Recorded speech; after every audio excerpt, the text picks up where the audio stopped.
Path of Exile 2, bleed is supposed to be physical damage, but what you just saw is a blood mage that one-shots bosses with lightning, not through raw DPS, not through crit stacking, but by turning a single elemental hit into a juiced up bleed that ignores armor, ignores energy shield, and kills bosses long after the shot has already landed. And by the end of this video, you'll understand exactly why this works and how to build it for yourself. This is a full breakdown of one of the most illegal interactions in PoE 2 right now. Let's get to it.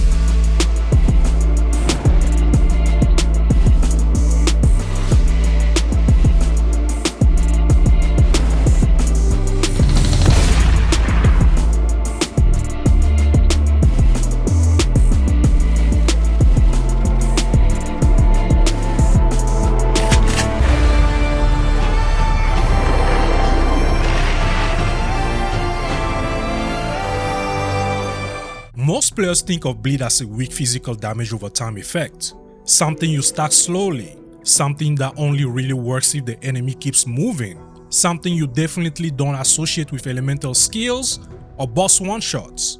And that assumption is exactly why this build works.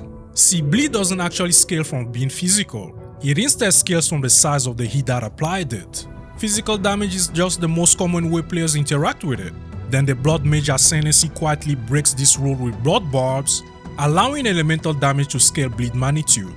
Once lightning damage can apply and scale bleed, elemental hits completely transform into delayed death sentences that completely ignore armor and energy shield entirely. So now that elemental bleed is on the table, the next question becomes, what's the biggest, nastiest hit you can apply? And the answer is simple: Plasma Blast. But you better stop thinking about it as a DPS skill, and more like a sniper rifle.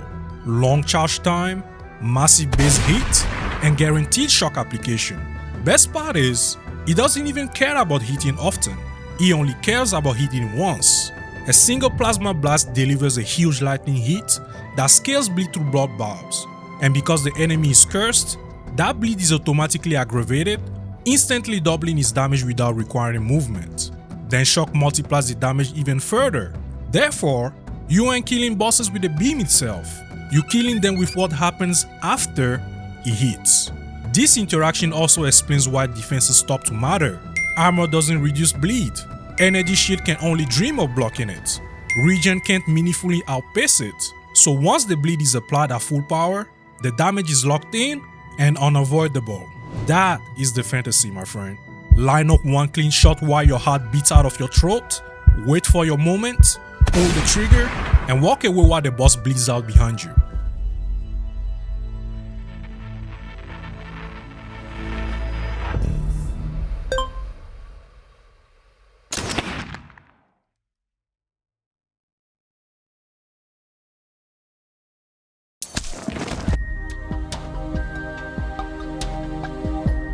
Plasma Blast is the heart of the entire build.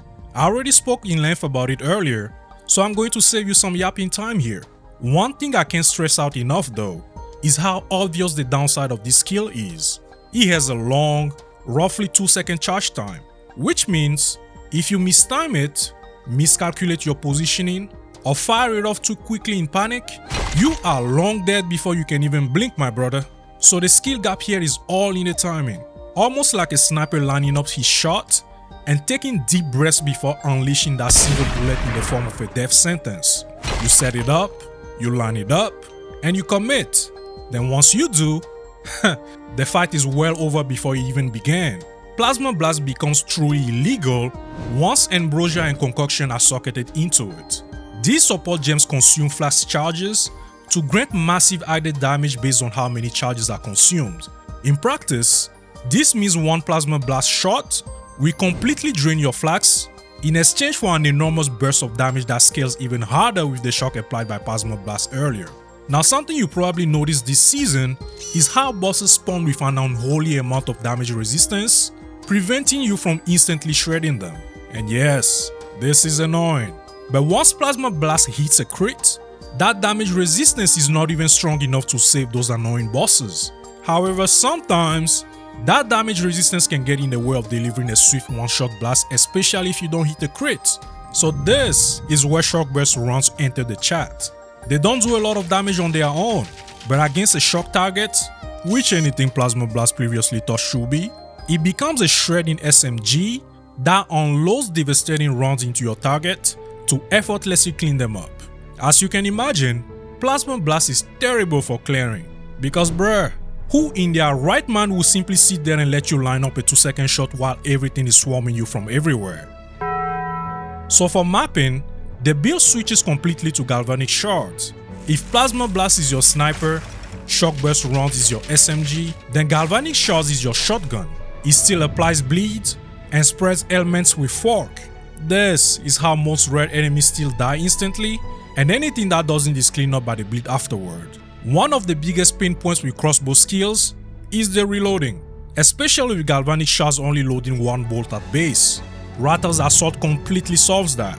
By socketing it into Galvanic Shards, dodging instantly refills your magazine with 5 bolts, letting you unload Galvanic Shards back to back while staying mobile and evasive.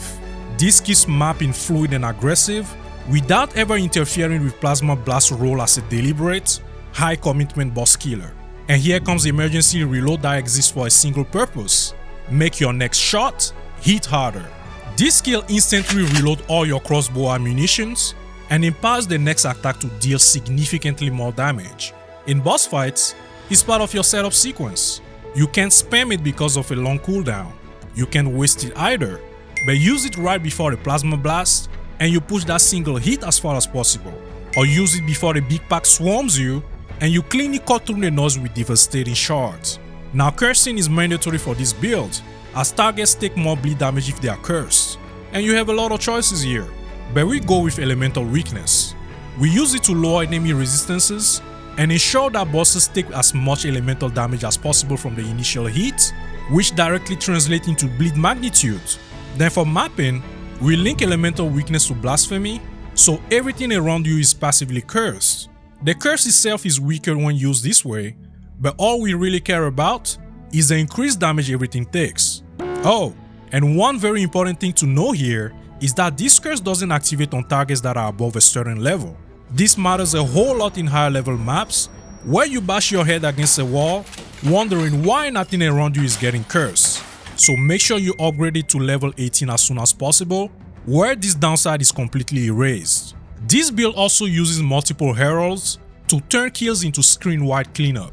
Herald of Blood provides bleed proliferation when enemies die, and by slotting poison and bursting plague into it, every kill triggers explosions that spread elements further and accelerate clear speed.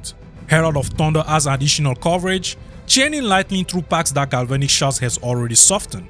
Then Herald of Ash adds another layer of explosions, ensuring that once enemies start dying, the entire pack collapses instantly.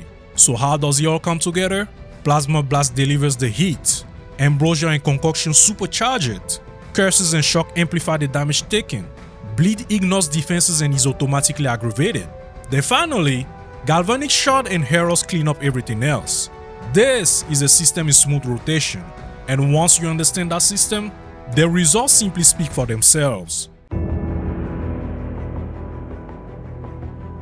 The Blood Mage Ascendancy is doing all the heavy lifting in this build, and yeah, at first, it looks terrifying. See, Blood Mage converts the mana cost of your skills into life cost, which means every button you press is actively draining your health. That sounds awful on paper, right? But in reality, this Ascendancy actually gives you the tools to completely flip that downside on its head, and the key to that is Life Remnants. Blood Mage constantly spawns Life Remnants that restore your life and allow it to overflow beyond its normal maximum. In practice, that means a character sitting at around 3000 life can temporarily function as if they had almost 5000 life. Once your Ascendancy is unlocked, your first real priority is Blood Barbs. This node is borderline mandatory, because Blood Barbs is what allows elemental damage to scale bleed magnitude and automatically aggravates bleeds on cursed enemies. So without it, you might as well just forget about this build entirely. Now a very important warning: the moment you activate Blood Mage, your life drain turns on automatically, and because of that, I do not recommend leveling with this Ascendancy. But if you set on doing it anyway, wait until you have at least 4 Ascendancy points before activating this ascendancy and taking blood barbs. That extra investment gives you enough sustain and mitigation to avoid feeling constantly like you one sneeze away from death. And that naturally leads into our next ascendancy picks, which are all about survivability. These nodes ease out incoming damage by converting portions of that damage into damage over time instead of letting it chunk your life instantly. This is huge because it buys you reaction time and lets your life remnants actually do their job. From there, you grab Crimson Power, which converts any energy shield on your body armor into additional maximum life. This massively simplifies gearing and makes hybrid defenses incredibly efficient. Finally, your last point goes into Sanguine Tides, which boosts your damage for a short duration whenever you hit an enemy while at full life. And thanks to life overflow from our life remnants, you are pretty much at full life far more often than you expect. This ascendancy ain't about flashing numbers or generic damage scaling. What it really excels at is rewriting how damage and survivability work at a fundamental level. And that is exactly why this build can get away with doing things other builds can simply dream of. The passive tree here is not complicated, but it is deliberate.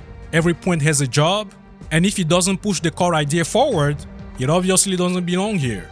Offensively, you scaling hit damage, critical strike chance, and most importantly, ailment magnitude. Ailment magnitude is doing absurd work in this build because it double dips. It scales the strength of your shock, and at the same time, it scales the magnitude of your bleed. That means every point you invest in magnitude is effectively multiplying your damage twice. What you're doing is building the largest possible single hit because that is what turns one plasma blast into a death sentence. Defensively, the tree leans into energy shield, but make no mistake my friend, this is still a damage first setup. Because the truth is, this build doesn't need you to be a tank or an immortal, it just needs you to survive long enough to fire one clean shot. Now let's take a look at how this all plays out in real time, shall we? Mapping with this build is honestly laughably effortless. You move through paths using galvanic shards, while your heralds do the Lord's work passively. Enemies are automatically cursed just by being near you, lightning chains across the screen, explosions trigger from kills, and most packs die before you even register they were there. You rarely need to stop. You fire once, move on, and let the build clean up everything on and off screen behind you. Bossing is a completely different story though, and that is where this build actually demands discipline. So here's the deal. If you know the boss you're about to fight and exactly where he spawns, you can play this like a true execution. Drop elemental weakness on the spawn point, buff up with emergency reload, and start charging plasma blast while the boss is still locked into the spawn animation.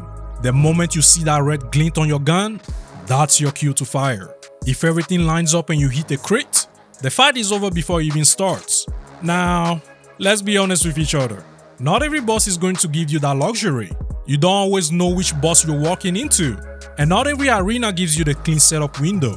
So in those cases, the safest play is to start charging plasma blast as soon as you enter the arena. Fire once the boss finishes his spawn animation, then immediately buff up with emergency reload. If you have the time, drop a curse.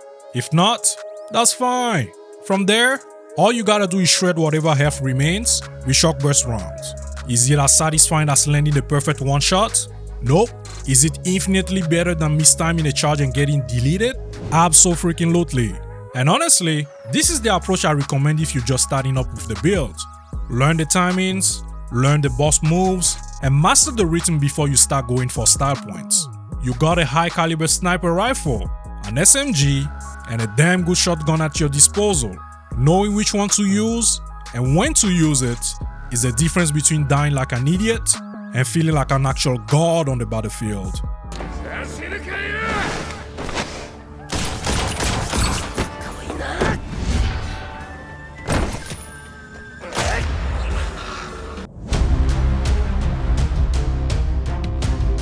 Now let's talk gear, because this is where people usually overthink things.